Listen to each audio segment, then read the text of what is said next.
அஸ்ஸலாமு அலைக்கும் ஃப்ரெண்ட்ஸ், எல்லோரும் எப்படி இருக்கீங்க? அல்ஹம்துலில்லாஹ் நாங்கள் எல்லோரும் நல்லாயிருக்கும். நீங்களும் நல்லா இருப்பீங்கன்னு நினைக்கிறேன். நான் இன்றைக்கி வீடியோவில் செய்ய போகிற ரெசிபி என்னென்னாக்கா, ரவையை வச்சு ஒரு ஸ்பான்ச்சான கேக் தாங்க செய்ய போகிறேன். செம சாஃப்டாக வந்தது. இப்போ வாங்க அதை எப்படி செய்யலான்னு பார்க்கலாம்.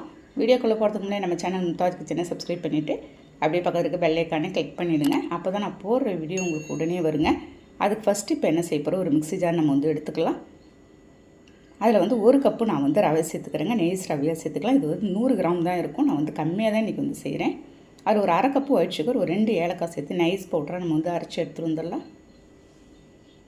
பாருங்கள், நல்லா நைஸாக அரைஞ்சிக்கணும். இந்த ஏலக்காயெலாம் நல்லா அரைஞ்சி வர மாதிரி பாருங்கள். இந்த அரைஞ்ச ரவையை எடுத்து ஒரு மிக்சிங் பவுலில் சேர்த்துட்றேன். ஒரு பிஞ்ச் அளவுக்கு நான் சோடா உப்பு சேர்த்துருக்கேங்க. அது சமையல் சோடா தான். ஒரு 1/4 கப் அதே கப்பால் எந்த ஒரு ஃப்ளேவரும் இல்லாத ரீஃபைண்ட் ஆயில் சேர்த்துட்டு ஒரு 2 ஸ்பூன் அளவுக்கு இருக்குங்க மைதா சேர்த்துருக்கேன். ஒரு முட்டை நம்ம உடச்சி ஊற்றிக்கலாம். இந்த மெஷர்மெண்ட்டுக்கு உங்களுக்கு ஒரு முட்டை போதுங்க. அந்த முட்டையோடு சேர்த்து நல்ல மாவு நல்லா ஒரே ரொட்டேட்டில் நம்ம மிக்ஸ் பண்ணிக்கிட்டே இருக்கலாங்க. பாருங்கள், இந்த அளவுக்கு உங்களுக்கு மிக்ஸ் பண்ணும்போது நல்ல திக்காக வருது. இந்த சமயத்தில் நான் என்ன செய்ய போகிறேன்னாக்கா, உங்களுக்கு ஸ்மூத்தாக இருந்தால் தான் கேக்கும் நல்லா சாஃப்டாக வரும். ஒரு 2 ஸ்பூன் அளவுக்கு இருக்கும். நான் பசும்பால் ஆற வச்சு சேர்த்துக்கிறேங்க. பாருங்கள், பாலை சேர்த்துட்டு நல்லா மிக்ஸ் பண்ண போகிறேங்க. நம்ம ஒரே ரொட்டேஷனில் ரொட்டேட் பண்ணிக்கிட்டே இருக்கணும் கிளாக் வைஸு. அப்போ தான் உங்களுக்கு நல்ல எல்லாமே எந்த ஒரு கட்டிகள் இல்லாத ஸ்மூத்தாக மிக்ஸ் ஆகி வரும். ஃபைனலாக ஒரு பிஞ்ச் அளவுக்கு நான் தூள் உப்பு அந்த ஸ்வீட் காட்டுறதுக்கோசரம் சேர்த்துருக்கேங்க. பாருங்கள், இந்த அளவுக்கு நல்லா ஸ்மூத்தாக மிக்ஸ் பண்ணிக்கிட்டு ஒரு 8 இன்ச் கேக் பேன் எடுத்திருக்கேன். அதில் ஃபுல்லாக எண்ணெய் நான் ஃபஸ்ட்டு அப்ளை பண்ணிடுறேங்க. அப்ளை பண்ணிவிட்டு ஒரு ஸ்பூன் இருக்கும் நான் மாவு சேர்த்துட்ருக்கேன். மைதா மாவு மேலே எல்லாம் ஸ்ப்ரெட் பண்ணி விட்டுடலாம். நமக்கு அந்த மாதிரி ஸ்ப்ரெட் பண்ணி போதும். உங்களுக்கு ஒட்டாத ஒரு கேக்கு ரெடி பண்ணி வச்சுருந்த பேட்டர் எடுத்து நான் அதோடு சேர்த்துட்றேன். நல்ல ஒரு சாஃப்டாக வந்துச்சுங்க. குழந்தைங்க ஏதாவது கேக் சாப்பிடணும் போல் கேட்கும்போது நீங்கள் இதே மாதிரி உடனே செஞ்சு கொடுத்துடலாம். பாருங்கள், எல்லா இடத்துலையும் ஈக்குவலாக படுற மாதிரி நம்ம அப்படியே டேப் பண்ணி விட்டுடலாம்.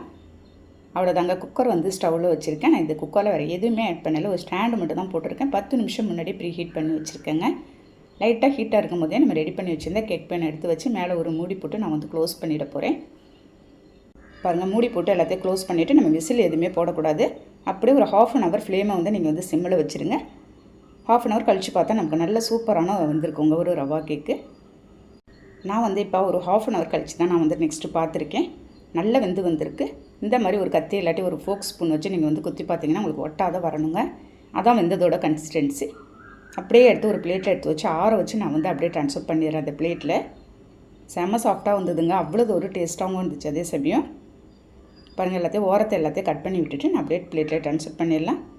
சின்ன சின்னதாக கட் பண்ணி அப்படியே ஒரு ஸ்நாக்ஸ் ரெசிபியாக கூட நீங்கள் குழந்தைங்களுக்கு ஸ்கூலுக்கு கொடுத்து அனுப்பலாங்க. பாருங்கள், கொஞ்சம் கூட ஒட்டலை. பாருங்கள், நல்ல சாஃப்டாகவும் இருந்தது. நான் சொன்ன மெத்தடில் இதே மாதிரி நீங்கள் கொஞ்சமாக செஞ்சு அப்படியே ட்ரை பண்ணி பாருங்கள். எல்லாத்தையும் நான் கேக் மாதிரி கட் பண்ணிட போகிறேன். உங்களுக்கு எந்த ஷேப் வேணுமோ அந்த ஷேப் கட் பண்ணிக்கலாம். நமக்கு குழந்தைங்கள்லேருந்து பெரியவங்க வரைக்கும் கேக்னால் யாருக்கு தாங்க பிடிக்காது. நமக்கு நினச்ச உடனே இந்த மாதிரி ஒரு சிம்பிளாக ஒரு ரவை சுகர் ஒயிட் சுகர் மட்டும் இருந்தாலே போதும். நம்ம இந்த மாதிரி ஒரு கேக் ரெசிபிலாம் நம்ம கடகடன்னு செஞ்சு சாப்பிட்டுடலாம். எனக்கு இது செய்யறதுக்கு கரெக்டாக ஒரு 3/4 மணி நேரம் தாங்க ஆச்சு. பாருங்கள், எந்த அளவுக்கு உங்களுக்கு சாஃப்டாக இருக்குன்னு. நான் எல்லாத்தையும் ஒரு 4 ஷேப்பாக நான் கட் பண்ணி வச்சுருக்கேன். இப்போ சாப்பிட்டு பார்க்கலாம் எப்படி இருக்குன்னு டேஸ்ட்டு. நல்ல ஒரு ஸ்பான்ச்சான ரவா வச்சு நான் ஒரு சூப்பரான கேக் இன்றைக்கி ரெடி பண்ணியிருக்கேங்க.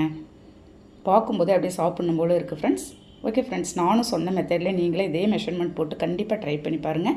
ட்ரை பண்ணி பார்த்துட்டு கண்டிப்பாக கமெண்ட் பண்ணுங்கள். இந்த வீடியோ பிடிச்சிருந்தால் லைக் பண்ணிவிட்டு ஷேர் பண்ணுங்கள். மறக்காமல் சப்ஸ்கிரைப் பண்ணிவிடுங்க. நெக்ஸ்ட் வீடியோவில் பார்க்கலாம். பை.